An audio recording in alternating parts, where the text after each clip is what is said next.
Everybody, my featured guest this week, always a joy to get to talk to this guy, Jeff Culhane, the radio voice, play-by-play for the Florida State Seminoles, who just had their spring game this past Saturday. Also, check them out on the Behind the Mic podcast. You want to know everything that's going on with Florida State athletics? Go download the podcast. After you listen to this one, go check out Behind the Mic. And Jeff, always a joy to have you on the show.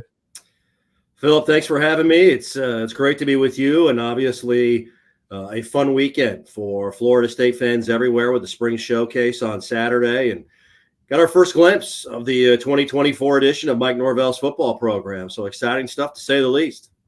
Yeah, absolutely. It was on my to-do list. One of the things I was looking forward to the most on Saturday, a busy sports Saturday, always busy sports weekends. But yeah, it was great to see the Seminoles. Not really as much of a spring game, more of a showcase / practice, but still really cool to see the new Noles out there performing in front of those great fans. But before we jump into that, I do want to. I've really on the show. I really don't feel like I've had this opportunity to do so. Look back at the 2023 Florida Seminoles. We know the disappointment, not getting into the playoff, Orange Bowl, but before that, an undefeated ACC champion. Just reflecting back, where do you think how that Florida State team should be remembered? As we do turn the page, we look forward to 2024, but just looking back at 2023. Yeah, Phillip, I think they're one of the all-time great teams in program history. And, I heard Mike Norvell talk about this on another show. It's one of the great teams in college football history. I mean, there aren't many that go unbeaten and win their conference championship. Unfortunately, we know how the month of December went at the end of this last season, but it was an amazing year, a year full of memories. And I remember going into it, how big of a game the LSU game was in Orlando, the Clemson game on the road at the end of the month. And I remember, I was talking about that last year, and if we could navigate those games and be 4-0 going the bye week, this team had a chance to do something really, really special. And they did. And, 13 wins for the third time. I mean, there's the prime example, just 3 times in the history of the program, 13 wins.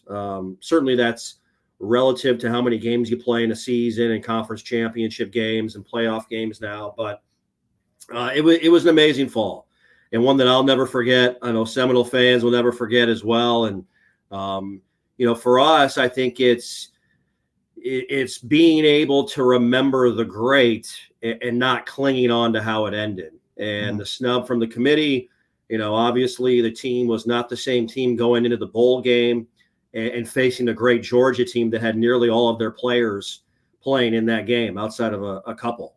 So it was a tough December. It was an amazing fall, and one that we'll all remember forever. Yeah, because last season felt like it was almost a changing of the guard in ACC. Forever in ACC, it was Florida State. That was the conference that belonged to the Seminoles. I think Clemson kind of took it over. Then last year, beating Clemson, great game. Felt like kind of that turning of the tide a little bit in the ACC. And, you're right. And Kirby Smart even talked about after the Orange Bowl. He knew good and well they weren't going up against the same Florida State team. And I'll tell you what was impressive for me. And I think if you're a Florida State fan, alumni, supporter, whatever, former player, former coach, anything, just seeing how Jordan Travis, a lot of guys could just say, okay, I got injured, I got to go do my thing. He stayed involved with the team in that tough. And then you see him there on Saturday at the spring game. They're supporting the team. And you even heard EJ Manuel on the TV broadcast, ACC Network. He said, what last year's Florida State team, they laid the blueprint for future teams under Mike Norvell. Mm-hmm. There's no question. That's the culture of this place. The ability that Mike Norvell and his staff have in recruiting, the biggest, fastest, strongest, best fit for Florida State football. And they have done an amazing job developing this culture from within. And it's guys like Jordan Travis that are a big reason why, this program is where it's at right now. And Jordan, sticking it through and going through some tough times. It was not easy for Jordan during his career. He was not, as all know the story, it was not a just step on campus and be the star. I mean, he went through a lot. And so I appreciate Jordan Travis and who he is as a person. he's going to be somebody that an NFL team gets, and he's going to provide them with the spark. I can promise you that. That's how he's wired. And so there's a cultural aid here that Mike Norvell has started, but you got to give the players a ton of credit for continuing to keep that buy-in during some tough times and staying focused and staying the course. And it's obviously paid off in a big way. So let's look at the 2024 Seminoles. Went through spring practice. I've kind of like sometimes when I have people on after the spring game and spring practice has concluded, but what was kind of like going into spring? Some things you were paying attention to with this team? Well, there's certainly a lot of changes from a personnel standpoint. There's a lot of great players moving on to the NFL. We had 12 guys at the NFL Combine, which is the third most of any football program in the country. And we lost some really good players. I mean, Jordan Travis, Trey Benson, Jaheim Bell, Keon Coleman, Johnny Wilson, just to name a few on offense. On defense, Jared Verse is going to be a first-round pick. Mm-hmm. Fabian Lovett, all these guys, Kalen DeLoach, Tatum Bethune, on and on and on and on. Jarian Jones, Renardo Green, these guys, Akeem Dent, all great players collegiately and will play in the NFL in some way, shape, or form. So you got to replace those pieces. And this staff has done an amazing job, again, Phillip, of roster management with a great recruiting class, with high school talent, and an infusion of players out of the transfer portal. I think from a fan standpoint, everyone was very curious to see DJ Uiagalelei for the first time. And physically, he's a pro right now. He can make every single throw, every single play. It's just the continued development of coming in, learning a new language, learning a new playbook, getting on the same page with your teammates and your receivers. And that's the big challenge, right? The mental side of it as a quarterback, playing with in a new system and playing with new pieces. So physically, he's tremendous. I can't wait to see him play. And just seeing the new guys that are filling in at spots where you're looking to replace some stars. Roydell Williams at running back, Malik Benson at wide receiver, Jalen Brown at wide receiver. Some good players along the offensive line, Richie Leonard, TJ Ferguson. I think Florida State's defensive front is tremendous, might be deeper, which is saying something than it was a year ago with, the addition of guys like Marvin Jones Jr. and Grady Kelly out of Colorado State along the interior, Sione Lolohea, Tomiwa Durajaye as well. Those are all guys that came in via the portal that are going to play and that are going to help out returners like Pat Payton, who's an All-American candidate this year. I think Darrell Jackson and Josh Farmer might be one of the best defensive tackle duos in the country, which is saying something coming off of Fabian Lovett and Braden Fisk a year ago. So, it's fun to see just the new pieces, questions you have. You want to see how things come together at linebacker, replacing Bethune and DeLoach. Who's the safety next to Shaheem Brown, and who's going to be a guy that steps up and kind of helps pick up some of the loss of Keon and Johnny. So there's all sorts of questions to be answered. Thankfully, we have, I believe the number is 124 days until our first meeting of the season in Dublin, Ireland with Georgia Tech. So we got time. I have a question about that. If we get the 5 questions off the air, I will give you a teaser. There's a question that involves that opener. But DJ U, and it's kind of interesting with him. Interesting story. Just really, he was at Clemson, and we all know he played for Trevor Lawrence against Notre Dame, had a great game. And I think as soon as he had that game, the next year we all, myself included, I think everybody put an expectation on him. Didn't work out at Clemson. He goes to Oregon State, which I think his last year in 2022 at Clemson. I know eventually he got benched for Cade Klubnik in the ACC championship game, but I think he played much better that year versus his first year's full-time starter. Goes to Oregon State, gets away from Clemson. I think he played really well there, over 2,600 yards passing, 21 touchdowns, 7 interceptions. So coming back to ACC at Florida State, from what you've seen, what have you seen out of DJU that shows, we talked about that development where you see, this could be that year he really takes that really big step under Mike Norvell. Well, he's well-traveled. He's seen about everything. And we know he's talented.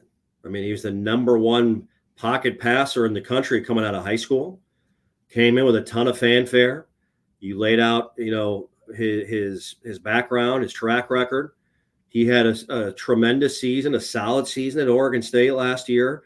In fact, they were the number 10 team in the country on November 18th last season. They were 8-2 and had to play Washington and Oregon to end the year.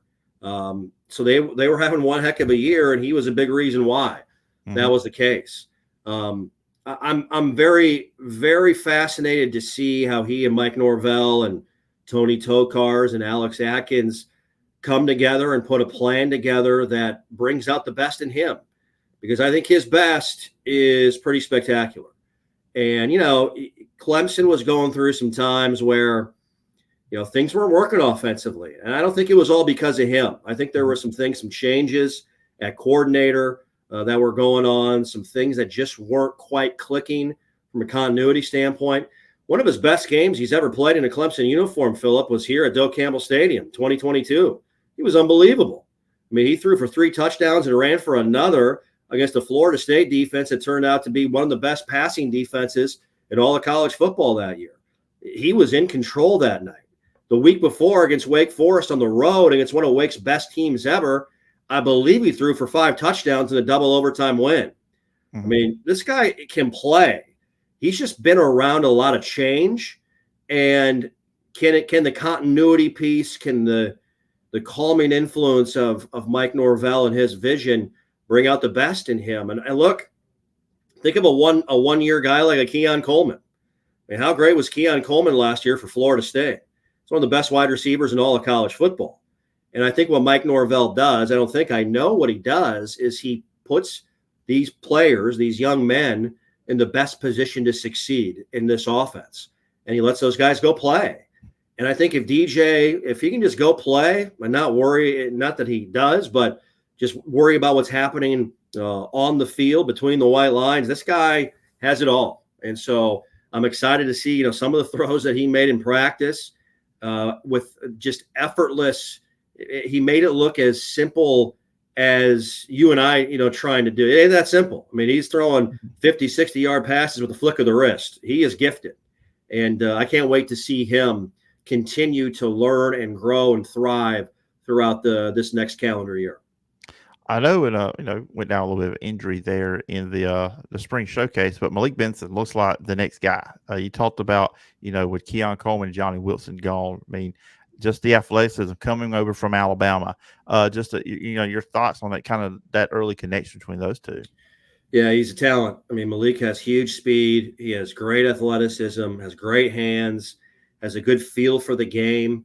Even watching him a little bit in practice and then on Saturday as well before he got dinged up a little bit. You can tell he's got a great feel for the game. And you saw some of the connections, even though there were a ton of them, he and DJ hooked up on a few passes that are tough to connect on. And those guys are going to continue to grow and continue to get better, rep by rep, practice by practice, game by game. So, I think Malik believes that he can be that go-to guy when a big play is needed, like Keon and Johnny were in this offense. I know Mike Norvell has huge expectations for Malik and high expectations, and believes he can be a great player and an entertaining and energetic player for this offense as well. And hopefully that injury is going to be okay. He got rolled up on a little bit blocking early on in the spring showcase, but give him a clean bill of health, and I think he and DJ are going to do some tremendous things together. Yeah, it just, like I said, it was a catch toward the sideline. It's just an incredible throw and catch. I mean, it looks like something you see on Sundays at the NFL. Yeah. I mean, you've got two guys that look like a part of professionals out there. So it'll be fun. Defense, and you talked about defensive front. Marvin Jones Jr., he really showed out. I mean, he had some big plays there too as well. Got for people on YouTube, I'm doing air quotes sack. I mean, we know a sack in a spring kind of situation is different in a real game, but still, he caused pressure. He got through the offensive line. Just a tremendous performance by Marvin Jones Jr., another transfer coming over from Georgia. I mean, I know we call Lane Kiffin the portal king, but hey, Jeff, don't we need to put that on Mike Norvell too? Oh, I think that's people know. I mean, they know Mike Norvell's capability of bringing in tremendous talent, tremendous young men to fit what he's building here. And it's a great locker room. He's got the right, as we talked about earlier, the perfect fit, no matter who these young men are coming in for what Florida State is under his watch. And Marvin Jones Jr. certainly has the connection here with his father as one of the all-time greats to ever wear the garnet and gold. And Marvin played and was a part of big games at Georgia, was a part of their national championship team in 2022. So he knows success. He's been around winning and wanted to come back home. And so we're happy to have him. I can tell you that. He was flying all over the field. He's very athletic.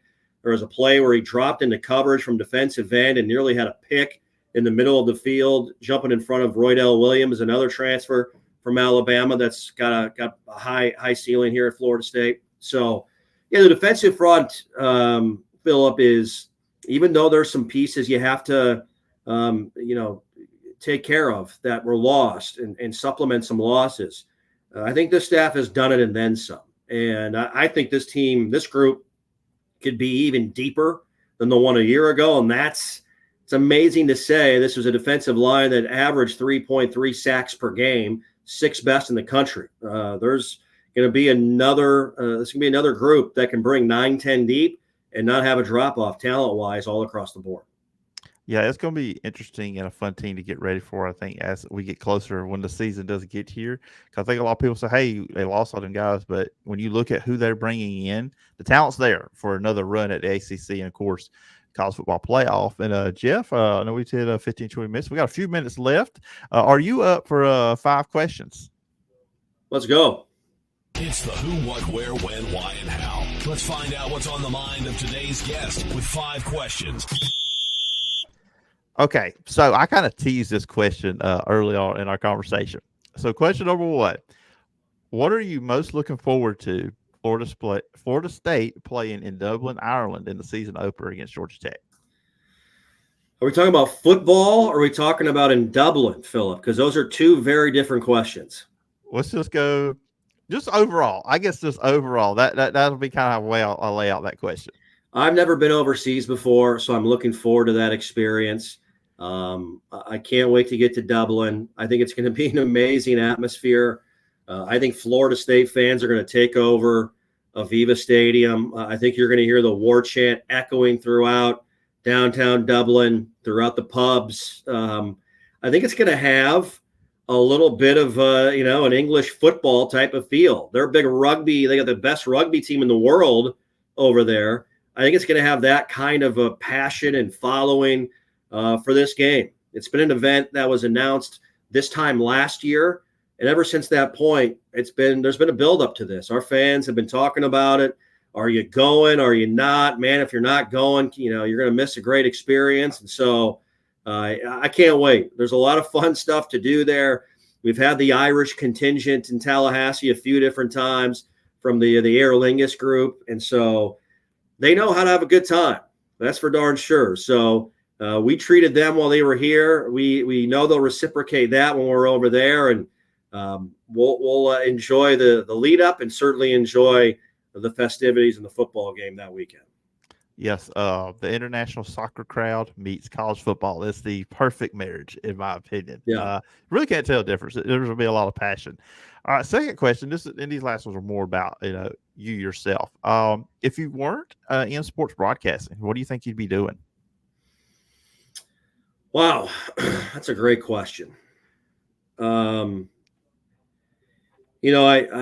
enjoy being around people. I enjoy, whether it's a marketing based,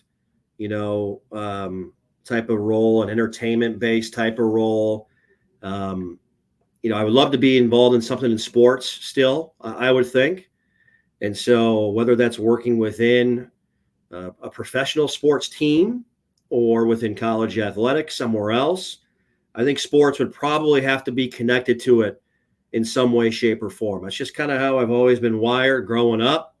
I've always loved it, always enjoyed it. And so I would think there would have to be something from a sports standpoint that I'd love to do. I enjoy movies. I haven't been able to watch movies a ton since my 2 sons were born. So I love going to the theater, and I've always thought maybe being a movie critic would be a fun profession, but I don't want to be that guy that tears down a movie that I think is bad, because I know how much hard work goes into, a production and putting on a show and the entertainment aspect of it. And, I'm not really that guy to bring that down. So I'd probably be a bad critic. I probably would give everybody 5 stars every single time. So. I mean, you're on the same wave with that. I always tell people if I did not want to get into sports, I would want to do movie or TV stuff. But I'm always the guy. It's got to be really bad for me to say something bad about it. I'm the guy that tries to find something good out of the film or the TV show. So I'll be the same way as you. Favorite sport? Or let me rephrase that. Sport or event that you haven't got the call that you would like to? Golf. 100%. Love to be, everybody says you love to be at a major tournament. Of course, those are the best, right? But I think being a part of some kind of a golf production or broadcast, I think that would be a lot of fun. All right. Favorite moment from the 2023 season? Oh, well, it's tough to top. There's so many of them, man. There's so many of them. If you start chronologically, the LSU game was kind of this, I don't know if coming out party is the right word, because this was a 10-win team from a year ago that had high expectations. But to beat LSU the way Florida State did to start the year, and then you to see that Jaden Daniels is the Heisman Trophy winner and got held to essentially nothing in that game, really painted a picture for everybody about the capability of Florida State. That was great at the start. Certainly the win at Clemson was unbelievable. What an atmosphere. Anytime you beat your rivals the way that Florida State did, those are always going to go down as ones that you'll never forget. The Duke game was one that I've been preaching forever not to overlook, because, Duke under Mike Elko had really turned the corner, and Florida State was down double digits until Deuce Spann had that 99-yard kickoff return for a touchdown that blew the roof off, proverbial roof off of Doak Campbell Stadium, if you will, that night. So many memories, and obviously the ACC championship game with all the challenges and Jordan being hurt, Tate Rodemaker out. We're down to Brock Glenn, who did an unbelievable job managing things and hanging in there against a really good Louisville team. To get to 13-0 and bring home a conference title, that was a night I think we'll always remember. All right, number 5, the most important question of all, and this is when I ask everybody first time to go through this. You're at a game, not a broadcaster, you're just there as a fan. You just going with the family, some friends, whatever the situation. What is your go-to stadium food?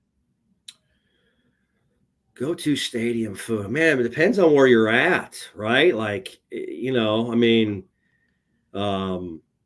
depends if you're at a baseball game, if you're at a football game, or you're at a golf tournament. I mean, I'll never forget, I went to the U.S. Open at the Olympic Club outside of San Francisco, and they're known for these cheeseburgers that are like foot-long cheeseburgers. They're not sliders, they're not hoagies, but they're made not like any other cheeseburger you've ever seen. And yet you had to get it, right? You had to, of course, order it. And so I definitely got one of those and had one of those. But just your basic, I'm your basic. Give me a hot dog, give me a beer, maybe some nachos. Definitely turn into a popcorn guy as I've gotten older. I'm pretty basic. Nothing real flashy about me right here. Just give me a little something. I should be good to go. All right, yeah, that's always my favorite question to ask is the stadium. Everybody loves the food. I mean, that's one of the good things when you go to a game. You always look, okay, right. How much food am I going to intake while I'm here at the stadium? But right. But Jeff, I had a great time having you on once again, as always. Appreciate you partaking in the 5 questions. Again, a lot of excitement around this Florida State team. Can't wait till the season gets here.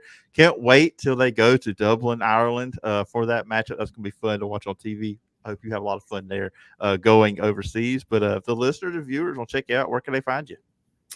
Yeah, thanks, Phillip. You mentioned the podcast earlier. Please feel free to download the Behind the Mic podcast on all streaming platforms. If you're a Noles fan, we got you covered with coaches, administrators, student athletes, former players are a part of it. We've got it's a fun podcast for Florida State fans that are looking for a little more. So download the Behind the Mic podcast, the official podcast of FSU Athletics. Everybody go do that. Follow Jeff. And Jeff, I appreciate the time, and I look forward to talking again sometime down the road. Phillip, great talking to you, and looking forward to this upcoming season. Thanks for having me on, and go Noles.